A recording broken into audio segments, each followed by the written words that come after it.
स्वागत है आपके इस चैनल के ऊपर। तो आज हम फिजिक्स का चैप्टर नंबर 10 करेंगे जिसका नाम है the human I and colourful world. ठीक है जी। तो इससे पहले बेटा जो चैप्टर 9 है वो हमने कंप्लीट कर लिया, 1 बाय 1 करके इसके एनसीईआरटी क्वेश्चंस भी देख लिए हैं। ठीक है।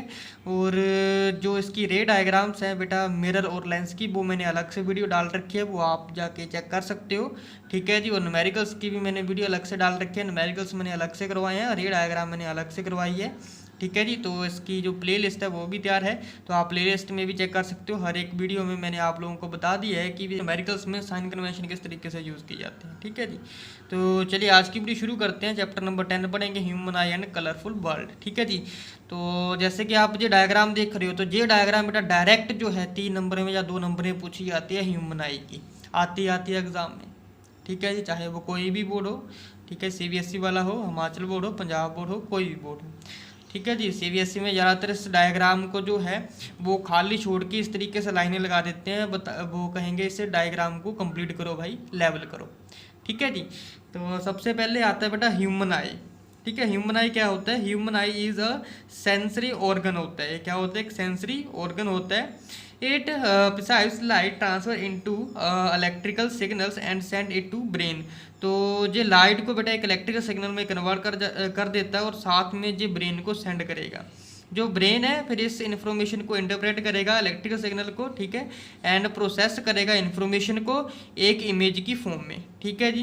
तो जो ग्लोब शेप्ड जो पोर्शन होता है आँख का, वो सराउंडेड बाय सॉकेट, जो एक सॉकेट से घिरा होता है, एंड कवर होता है एक्सटर्नली बाय आईलिड्स के द्वारा, जिसे हम बेटा आई बॉल बोल देते हैं। डायग्राम जो है बेटा आई की जिस तरीके से फिगर में बता रखी है। ठीक है जी। तो एक एक पार्ट्स के बारे में हम डिस्कस करेंगे इसके। ठीक है। तो अगर 5 नंबर में क्वेश्चन आता है आई के रिलेटेड, तो ये आता है कि आई की जो है डायग्राम बताइए और एक्सप्लेन कीजिए इसके पार्ट्स। पहले जो आप चीज़ देख रहे हो, ठीक है, तो ये आप देख रहे हो येलो येलो कलर की आँख के सामने ये वाला पॉइंट देख रहे हो ना, ये वाला, जिसे क्या बोलते हैं हम? कॉर्निया बोलते हैं। क्या बोलते हैं हम बेटा? इसे कॉर्निया बोलते हैं।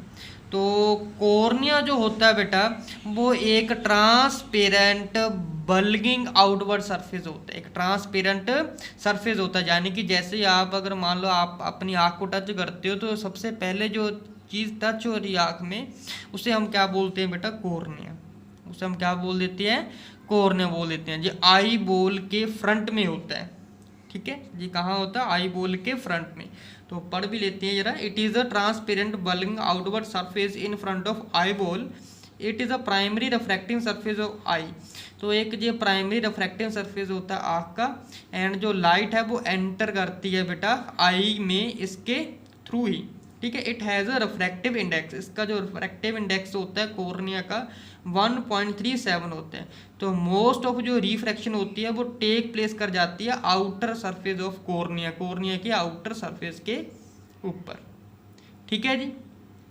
जो पूरी चीज़ ऐसे हम क्या बोल देते हैं बेटा? स्क्लेरा बोल देते हैं, जिसका जो काम और रंग कैसा होता है इसका? वाइट होता है of eye. Sclera is a white of eye. आँख का जो है जो सफ़ेद कलर की चीज़ होती है उसे हम बेटा क्या बोलते हैं? स्क्लेरा बोल देते हैं। It is a rough tissue. ये एक रफ टिश्यू होता है। It forms the outer protective and structural layer of आई।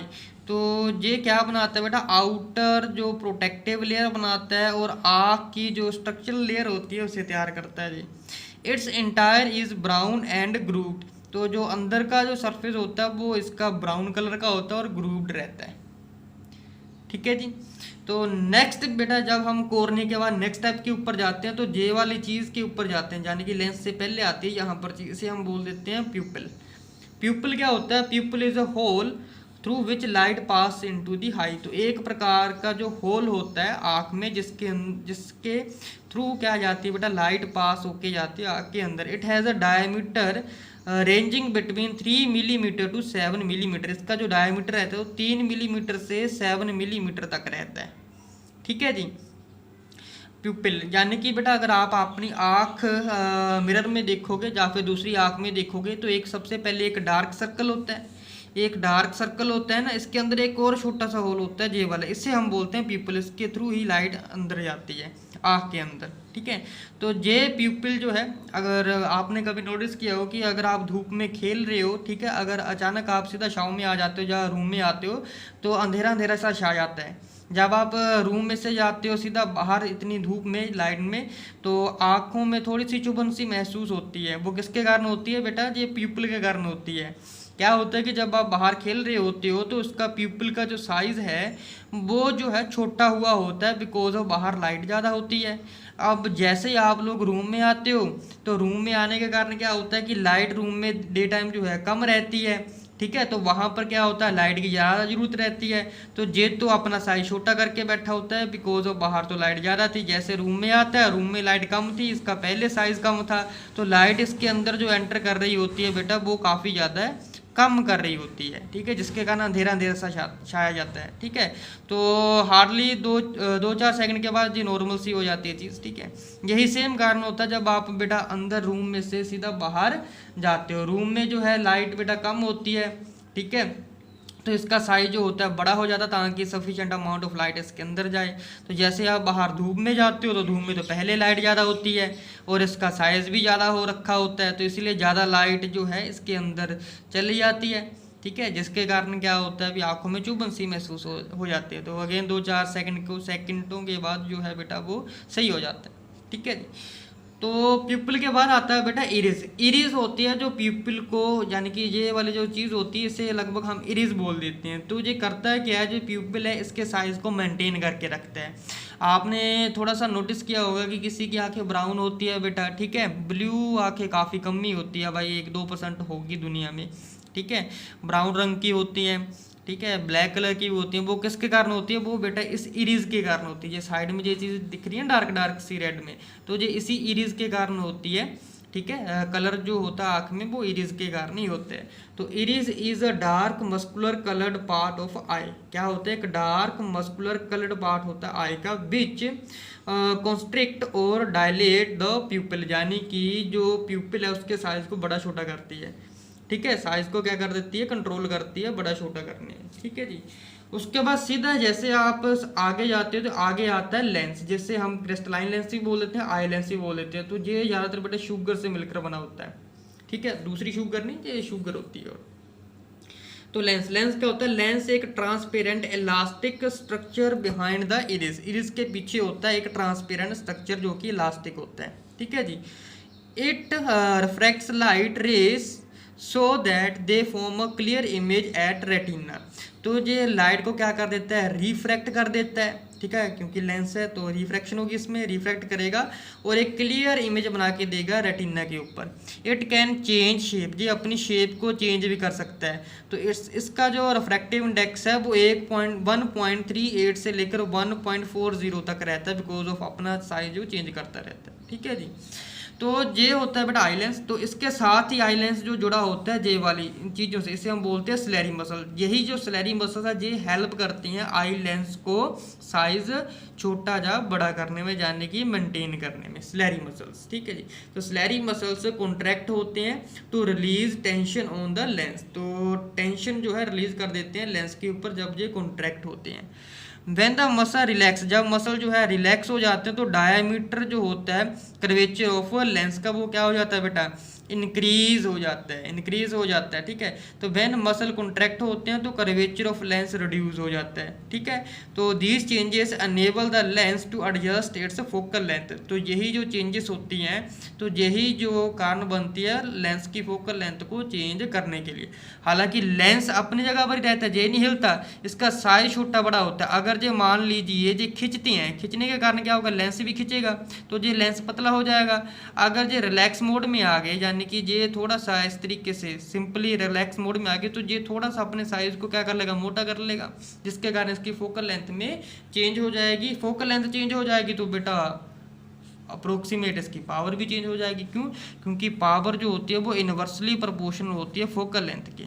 अगर फोकल लेंथ इंक्रीज होती है पावर क्या हो जाएगी? कम हो जाएगी, ठीक है। अगर मान लीजिए कि फोकल लेंथ हमारी कम होती है तो पावर ज़्यादा हो जाएगी। अगर जे कम होगी जे ज़्यादा हो जाएगी, अगर जे फोकल लेंथ ज़्यादा हुआ तो पावर कम हो जाएगी, बिकॉज ऑफ दोनों एक दूसरे के इनवर्सली प्रोपोर्शनल है, ठीक है जी। तो जैसे ही आप जाते हो बेटा लास्ट पॉइंट के ऊपर ये वाला, जिसे हम बेटा क्या बोल लेते हैं, रेटिना। तो रेटिना क्या होता है? Retina in the inner lining of the back of the eye.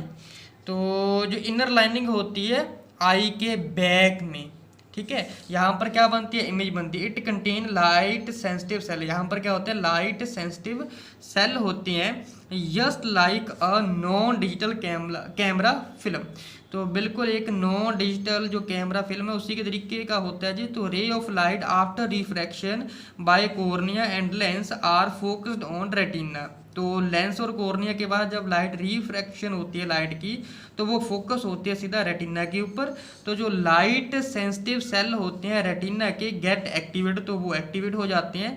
तो when light falls on it, जब लाइट उसके ऊपर गिरती है, एंड प्रोड्यूस करते हैं एक electrical signal, and space between lens and retina is filled with fluid known as vitreous humour. अब जो बेटा स्पेस की बात आ रही, कौन सी, जे लेंस हो गया और जे इनर हिस्सा होता है, इनर वाला हिस्सा रेटिना का, इसके बीच जे वाली चीज़ होती है खाली, ठीक है, वैसे खाली नहीं होती, इसके अंदर जो स्पेस रहती है इसके बीच एक लिक्विड होता है जिसे हम विट्रस ह्यूमर बोल देते हैं। क्या बोलते हैं? Vitreous humour. इसी तरीके से जो कॉर्निया और लेंस है इसके यहाँ पर भी स्पेस होती है जिसमें क्या भरा होता है बेटा, लिक्विड भरा होता है जिसे हम एक्वस ह्यूमर बोलते हैं। ठीक है जी, ओके। अच्छा, इसमें जो है बेटा एक ब्लाइंड स्पॉट भी होता है। ब्लाइंड स्पॉट जो एंड पॉइंट के ऊपर होता है, यहाँ पर रेटिना खत्म होती है और नर्व से शुरू होती हैं। रेटिना खत्म होता है, नर्व से शुरू होती हैं, ये वाला, इसे ब्लाइंड स्पॉट बोलते हैं। जो ब्लाइंड स्पॉट क्या होता है बेटा, अगर मान लीजिए कि गलती से यहाँ पर जो है अगर लाइट पड़ती है तो कुछ भी हमें दिखाई नहीं देता। ये ज़्यादातर इस कारण, ज़्यादातर ये बॉडी में जो वीकनेस होती है तब जो ऐसा होता है कि लाइट की जो इमेज है, ठीक है, वो यहाँ पर बनती है इस ब्लाइंड स्पॉट के ऊपर, जैसे हम थोड़ा सा जो है दिखाई नहीं देता। वैसे भी कभी कभी ऐसा होता है कि हमें जो है अंधेरा अंधेरा सा लगता है कभी कभी, ठीक है, अगर बॉडी में वीकनेस हो। इसका मतलब ये होता है कि इमेज हमारी जो है ब्लाइंड स्पॉट के ऊपर गिर रही है। ठीक है, ये तो एंडिंग पॉइंट होता है ना रेटिना का, और नर्व का स्टार्टिंग पॉइंट होता है यहाँ से, तो इसी को हम ब्लाइंड स्पॉट बोलते हैं। और ये वाली जो चीज़ें होती है इसे हम बोलते हैं ऑप्टिकल नर्व्स। तो ऑप्टिकल नर्व्स जो है वो क्या करती हैं, कंडक्ट करती हैं इलेक्ट्रिकल इम्पल्स को ब्रेन तक। ठीक है जी, तो जो ब्रेन है उसे इंटरप्रेट करता है, ठीक है, उस इलेक्ट्रिकल इम्पल्स को प्रोसेस करता है and help us to precise the image of object. तो जो ऑब्जेक्ट की इमेज है उसे प्रिसाइज करने में हेल्प करते हैं। ये था बेटा ह्यूमन आइज के बारे में और इसके पार्ट्स के बारे में। ठीक है जी, डायग्राम याद रखना मोस्ट इंपोर्टेंट है ये वाला क्वेश्चन, ठीक है, और मेन पार्ट होते हैं इसके।